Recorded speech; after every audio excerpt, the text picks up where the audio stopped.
Welcome back to another technical deep dive here in the debug zone.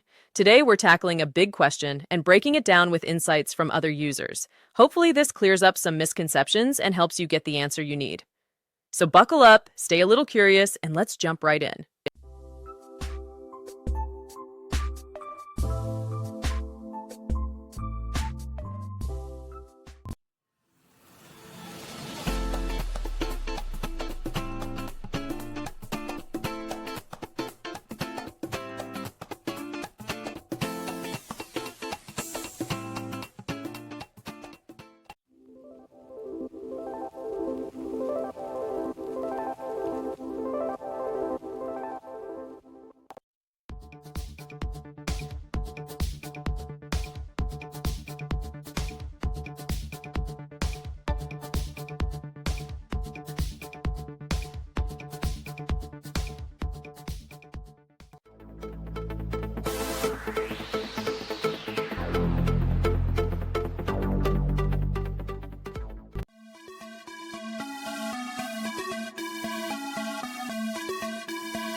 And that's a wrap. I hope you found the answer you were looking for. If you did, take a second to hit that subscribe button. It really helps out. And let me know in the comments which solution worked best for you. See you next time in the debug zone.